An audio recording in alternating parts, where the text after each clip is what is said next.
नमस्कार दोस्तों, हमारे बजट के एक्सपर्ट क्लास में आपका फिर से स्वागत है।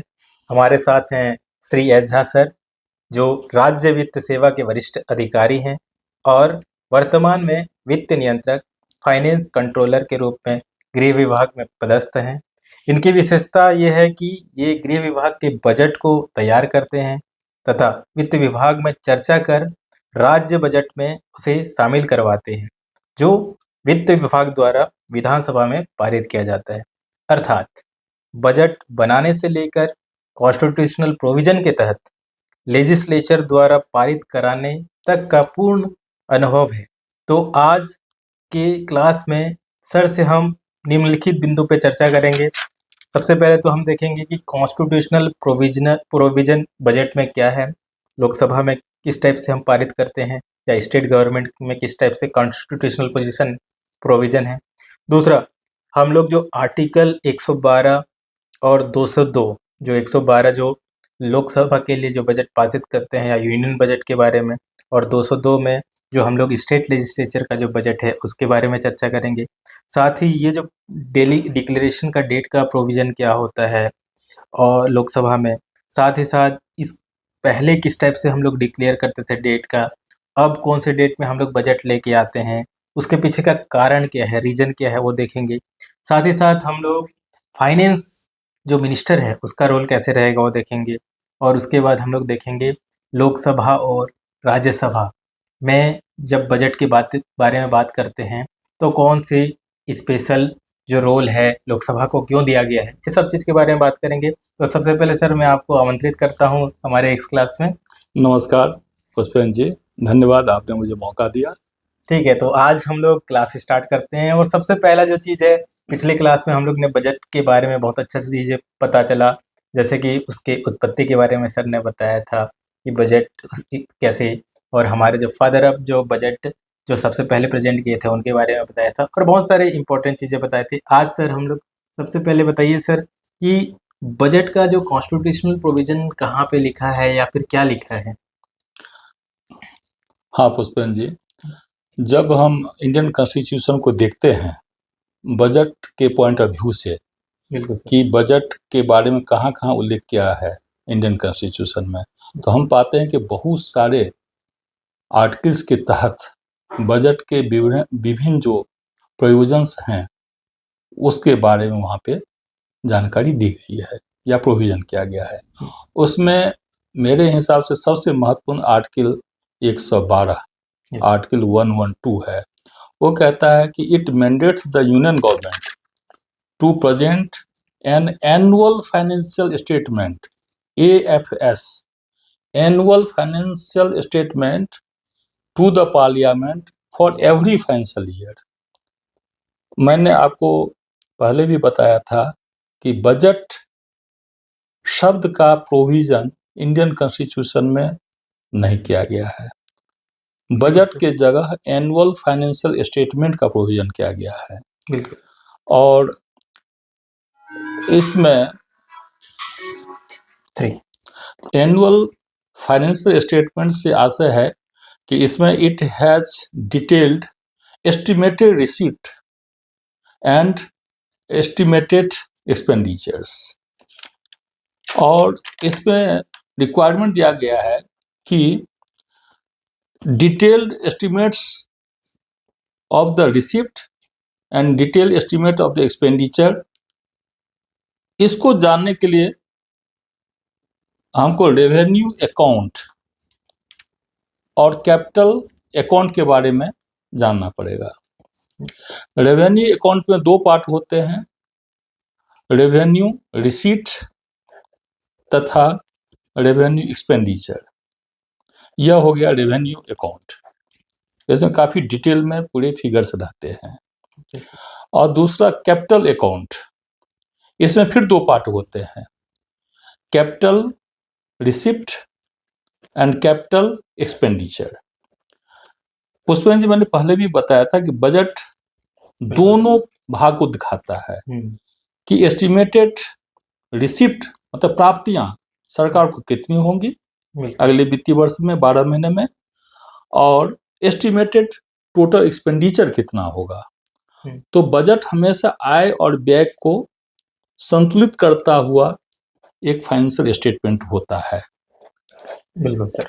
और इसमें जो आर्टिकल 112 कहता है कि president insure this annual financial statement is let down before the both houses of the parliament. आपको पता है कि पार्लियामेंट में दो सभा होते हैं, दो हाउसेस होते हैं, पहला लोकसभा, दूसरा राज्यसभा। बिल्कुल। तो यानी कि बिना राष्ट्रपति के अनुमति के ये फाइनेंशियल स्टेटमेंट नहीं आ सकती। जी हाँ। और सर इसमें आपने बताया, तो क्या सर राष्ट्रपति महोदय के द्वारा ही डेट तय किया जाता है? बहुत ही इम्पोर्टेंट क्वेश्चन यह है कि date of the union budget to be let down in the parliament, who will decide the date? यह यक्ष प्रश्न है। इसका जवाब है कि date of presentation of union budget in Lok Sabha is decided by the president of India on the advice of the union cabinet. अर्थात union cabinet के सलाह पे देश के महामहिम तय करते हैं कि किस डेट को बजट पार्लियामेंट में वित्त मंत्री महोदय द्वारा प्रस्तुत की जाएगी। कैबिनेट का सही टर्म अगर यूज करें तो cabinet committee on parliamentary affairs, CCPA इसको कहते हैं। और the CCPA sets the date for commencement of the budget session including a specific date for the union budget presentation.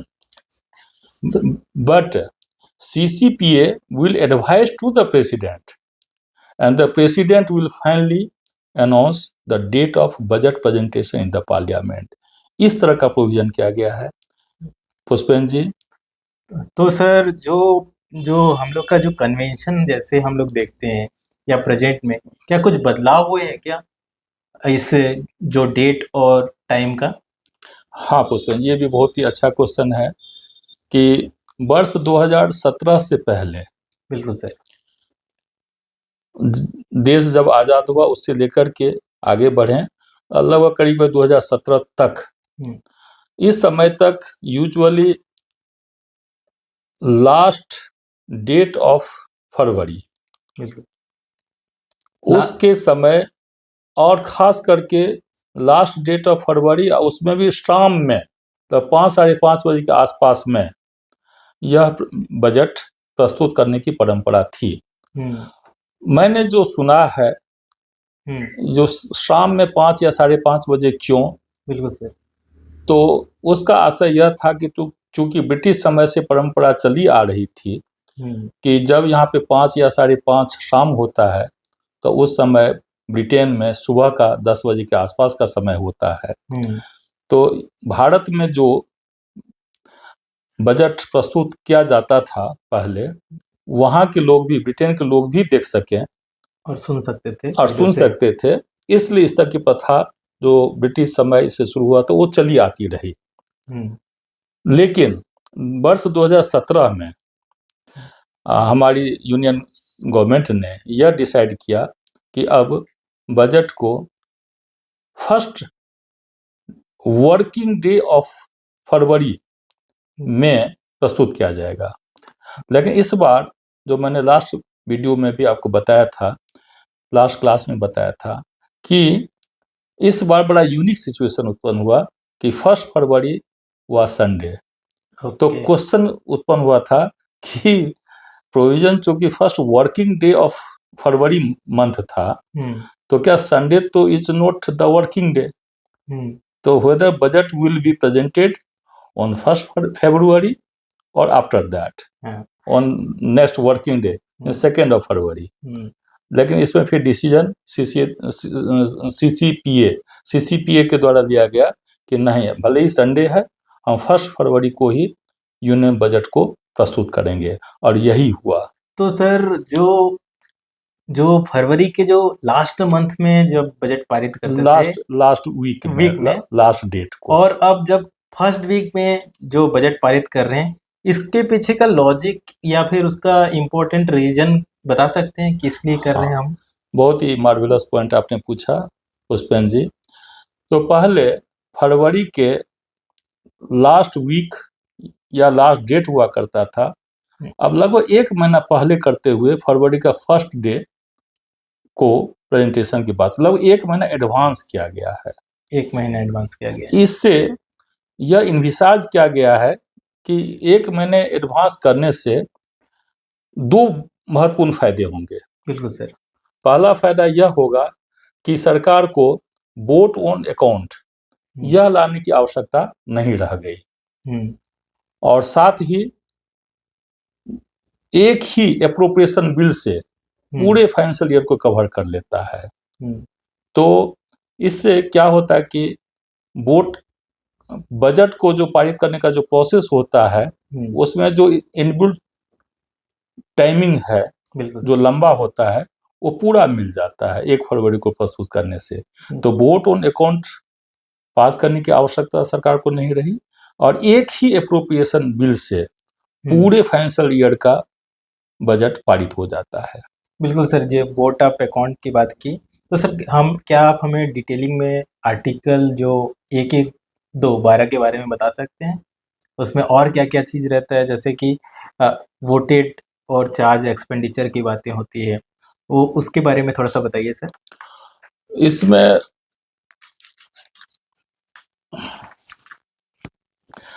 इसमें जो रेवेन्यू अकाउंट और कैपिटल अकाउंट का मैंने जिक्र किया, इसमें रेवेन्यू एक्सपेंडिचर और कैपिटल एक्सपेंडिचर दोनों का मैंने जिक्र किया। तो देखा गया है कि एक्सपेंडिचर जो है, ये जो 2 क्राइटेरिया हुए कि रेवेन्यू एक्सपेंडिचर तथा कैपिटल एक्सपेंडिचर, इसके अतिरिक्त एक और बहुत बड़ा क्लासिफिकेशन है। बिल्कुल सर। टोटल जो एक्सपेंडिचर को प्रपोज किया जाता है उसमें एक होता है वोटेड और दूसरा होता है चार्ज्ड। ओके। वोटेड से मतलब है वो अमाउंट, चाहे वो डिमांड ऑफ ग्रांट, जिस पे लोकसभा में चर्चाएं होंगी, डिस्कशन होगी और उसमें वोटिंग होगा। ओके। उसके बाद वो पारित होगा। लेकिन दूसरा है वह एक्सपेंडिचर जिस पे वोटिंग नहीं होता है, वो सीधे चार्ज होता है consolidated fund of state India, consolidated fund of, यहाँ इंडिया की बात है तो कंसोलिडेटेड फंड ऑफ इंडिया, उसको सीधे चार्ज होता है। जैसे और मैं थोड़ा सा इसको स्पष्ट करूं तो यह जो चार्ज एक्सपेंडिचर है, बिल्कुल सर, इसमें डिस्कशन तो हो सकता है, लेकिन इस पे वोटिंग नहीं होगा। ओके। डिमांड ऑफ ग्रांट जो होगा उस पर वोटिंग नहीं होगा। जैसे मैं कुछ एग्जांपल आपको देना चाहता हूं कि expenditure related to salary allowances of the president and other expenses of his office, ये आपको चार्ज में आता है। दूसरा, salary and allowances of speaker, deputy speaker of the Lok Sabha, chairman and deputy chairman of Rajya Sabha, salary and allowances and pension and pensionary benefit of the जजेस of supreme court of the high court, salary allowances of chairman and member of UPSC and controller and auditor general of India, CAG जिसको बोलते हैं। इसी तरह से अगर government के पास में डेट जो लोन लिया रहता है उस पर जो उसका इंटरेस्ट पेमेंट की जो लायबिलिटी आती है वो भी चार्ज एक्सपेंसेस कहलाते हैं। साथ ही कोर्ट द्वारा अगर कोई डिक्री धन पारित किया जाता है तो उस पर भी कोई वोटिंग नहीं होता है, ये भी चार्ज एक्सपेंडिचर में आते हैं। तो ये जो चार्ज एक्सपेंडिचर है, इसमें अलग से जो वोट नहीं होता इसको पारित करने के लिए, कंसोलिडेटेड फंड ऑफ इंडिया से निकालने के लिए, है ना? हाँ, और हाँ, उसमें बस आप डिस्कस कर सकते हो। हाँ, सर आप ये जो कंसोलिडेटेड फंड ऑफ इंडिया है उसके बारे में थोड़ा बता सकते हैं? पुष्पेन जी, कंसोलिडेटेड फंड ऑफ इंडिया की जहाँ तक बात है, यह वही फंड है जिसमें भारत सरकार के सारे रेवेन्यू रिसीट्स, जितने टैक्स नॉन टैक्स कंपोनेंट्स जितने भी पैसे आते हैं बिल्कुल सर। एक फाइनेंशियल ईयर में, वो सारे उसमें जमा होते हैं। Loan raised by the government, जैसे boring from the open market, वो भी उसी में जमा होता है। और जो भारत सरकार विभिन्न संस्थाओं को, पीएसयूज को लोन या एडवांसेस देते हैं, उस पर जो इंटरेस्ट एक्रू होता है, उत्पन्न होता है, ये भी एक रिसीट का भाग होता है। यह सारे amount consolidated fund of India में जमा होता है।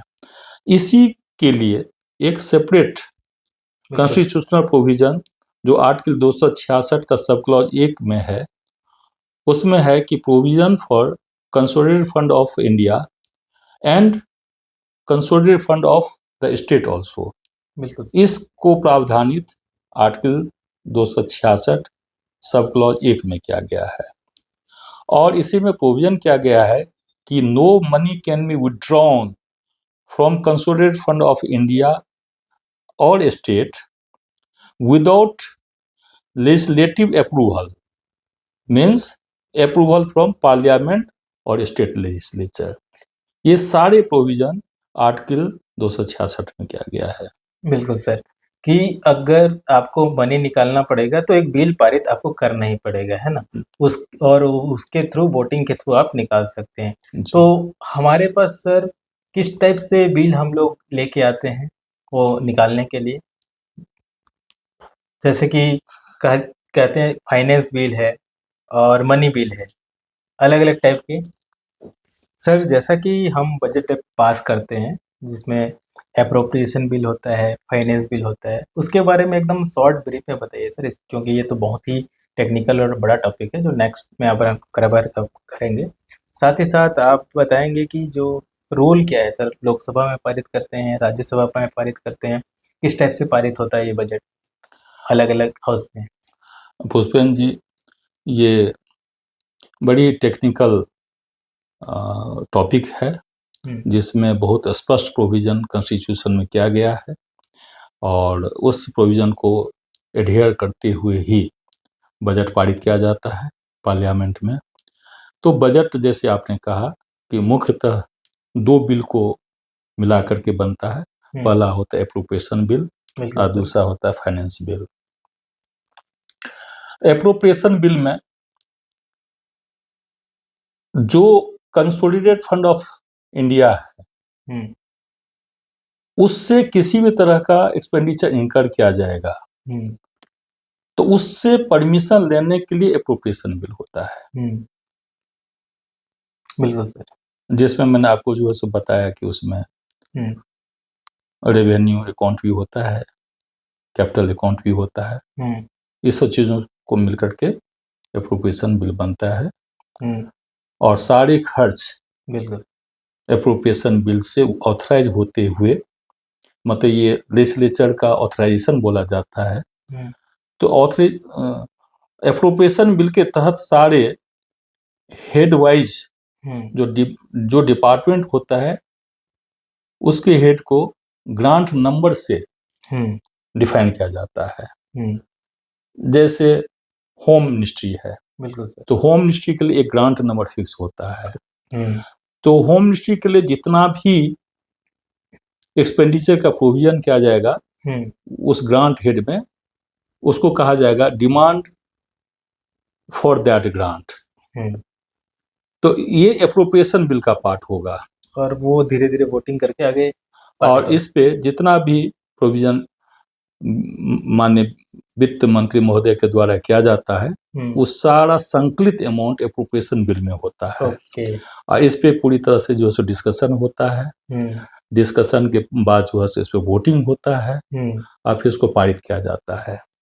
और दूसरा जो बिल आपने बताया दैट इज फाइनेंस बिल, उसमें टैक्स से संबंधित जो प्रोविजन किया जाता है, चाहे वो डायरेक्ट टैक्स हो, इनकम टैक्स हो, चाहे इनडायरेक्ट टैक्स हो, जैसे जीएसटी हो, तो कर से संबंधित जो प्रावधान किया जाता है वो मनी बिल में किया जाता है, सॉरी उसको फाइनेंस बिल में किया जाता है। और इस सभी का स्वभाव जो है वो एक मनी बिल की तरह होता है। ठीक है सर। ये जो लोकसभा और राज्यसभा में, जैसे कि हम लोग जो बजट है जनरली हम लोग लोकसभा में ही पास होते हुए देखते हैं जी, वो उसका रोल बताइए सर कैसे है। जब पार्लियामेंट में किस तरह से बजट पारित होता है, तो आप जानते हैं कि पार्लियामेंट 2 हाउसेस से बना होता है। सर। अपर हाउस को राज्यसभा कहते हैं और लोअर हाउस को लोकसभा कहते हैं। आप जानते हैं कि लोकसभा ऐसा लेयर है, ऐसा हाउस है जिसमें जनता से डायरेक्ट चुने हुए प्रतिनिधि, जिसको मेंबर ऑफ पार्लियामेंट कहते हैं, वो उसके मेंबर्स होते हैं लोकसभा के। डायरेक्ट जो पीपल को रिप्रेजेंट करता है, जो डायरेक्ट पीपल को रिप्रेजेंट करता है। और यह बहुत ही सुखद आश्चर्य आपको होगा कि कॉन्स्टिट्यूशन में प्रोविजन किया गया है कि बजट पर भी जनता की मानस, जनता की सोच, जनता की एस्पिरेशन को फुलफिल करता हुआ बजट में प्रोविजन हो। इस चीज को सुनिश्चित करने के लिए लोकसभा को वरीयता दी गई है। यानी कि जब बजट की बात हम लोग करें तो लोकसभा और राज्यसभा में लोकसभा को ज्यादा इम्पोर्टेंस दिया गया है। जी, चूंकि मनी बिल यह कहता है, और मनी बिल जो है सो कौन तय करेगा, तो ये स्पीकर तय करेंगे, जो स्पीकर लोकसभा के जो अध्यक्ष हैं, वही तय करेंगे कि ये जो बिल है इसका स्वभाव मनी बिल जैसे है या नहीं है। बिल्कुल सर। मनी बिल तय करने के लिए उनके द्वारा सर्टिफिकेट जारी किया जाता है, then it is called money bill. अब मनी बिल के लिए इस तरह का प्रोविजन है जो हम नेक्स्ट टॉपिक में और कवर करेंगे कि इसको लोकसभा में ही प्रस्तुत किया जाता है। Money bill can not be presented in Rajya Sabha, केवल लोकसभा में मनी बिल प्रस्तुत किया जाता है। इसलिए बजट जो है प्रस्तुत किया जाता है लोकसभा में। और राज्यसभा की जहां तक बात है, चूंकि बजट जो है पार्लियामेंट द्वारा पारित होना चाहिए, और राज्यसभा जो है पार्लियामेंट का इम्पोर्टेंट हाउस है, इसलिए जब लोकसभा द्वारा उसको पास कर दिया जाता है तब राज्यसभा को भेजा जाता है। और राज्यसभा की ये जिम्मेदारी है कि उस पर सोच विचार करके, चर्चा करके डिस्कशन करेगा, लेकिन वहां पे किसी तरह का वोटिंग नहीं होगा। और उसको 14 दिन के अंदर में या तो एज सच, जैसा कि लोकसभा ने पारित किया है, उसको अपना कॉन्सेंट देते हुए वापस कर देगा, चाहे अगर उसको कुछ उस पर रिकमेंडेशन देना है, सुझाव देना है, तो रिकमेंडेटरी नोट के साथ वो लोकसभा को वापस करेगा। लेकिन ये जो रिकमेंडेशन है वो नॉन बाउंडिंग टाइप का होता है। मतलब नॉन बाउंडिंग मतलब लोकसभा उसको या तो स्वीकार करे या अस्वीकार करे। ये लोकसभा के ऊपर है, ये लोकसभा के डिसीजन पर निर्भर करता है। तो उसको इस तरह से मान लिया जाता है। तो इसलिए राज्यसभा को बहुत ज्यादा इसमें रोल नहीं होता है। और अगर 14 दिनों के अंदर, जैसे मनी बिल के केस में होता है, 14 दिन के अंदर अगर राज्यसभा उसको या तो कॉन्सेंट दे करके या रिकमेंडेशन के वापस नहीं करती है, तो इसको ऑटोमेटिकली मान लिया जाएगा कि ये पारित हो गया है पार्लियामेंट के द्वारा। बिल्कुल सर। इस तरह का प्रोविजन है। सर अब लास्ट क्वेश्चन हम लोग देखते हैं कि जो रोल ऑफ फाइनेंस मिनिस्टर किस तरीके से रहता है इस पूरे बजट के प्रोसीजर में और पूरे प्रोसेस में sir. Pushpendra ji, role of union finance minister is very important from the preparation of the budget and passing of the budget in the parliament. सबसे pivotal role union finance minister का होता है। और उन्हीं के द्वारा जो है सो जो संकलित बजट होता है सभी डिपार्टमेंट का, उसको बजट स्पीच के रूप में सबसे पहले लोकसभा में प्रस्तुत किया जाता है। उसके बाद जो है सो ग्रांट नंबर वाइज, जिसको डिमांड ऑफ ग्रांट बोलते हैं, जो डिपार्टमेंट वाइज होता है, इसका सारा डिटेल माननीय सांसदों को प्रस्तुत किया जाता है। सभी उस पर चर्चा करते हैं, डिस्कशन करते हैं, और फिर जब प्रत्येक डिपार्टमेंट का demand of grant department wise पारित हो जाता है, तो अंत में एप्रोप्रिएशन बिल जो होता है, उसमें सारे संकलित डेटा होते हैं, उसको जो है सो वित्त मंत्री महोदय द्वारा पास कराया जाता है। Thank you sir. हमने बहुत सारे प्रोविजन देखे, लेकिन हमारे पास और भी बहुत सारे जो प्रोविजन हैं जो बजट को समझने के लिए हमें ज़रूरत पड़ती है, जैसे कि आर्टिकल 110 जो मनी बिल के बारे में बताते हैं, या फिर 199 जो राज्य स्टेट बजट में हम देखते हैं वो, प्लस हम लोग कॉन्सोलिडेटेड फंड ऑफ इंडिया देखें। वैसे पब्लिक अकाउंट का भी जो आर्टिकल है बहुत ज़्यादा इंपॉर्टेंट हो जाता है, जो 266 2 के अंतर्गत आती है। साथ ही साथ जो 116 हो गया वोट ऑन अकाउंट, ये सब चीज़ के बारे में आपसे सर अगले क्लास में हम जानने की कोशिश करेंगे डिटेल में। तब थैंक यू सर। नमस्कार पुष्पन जी।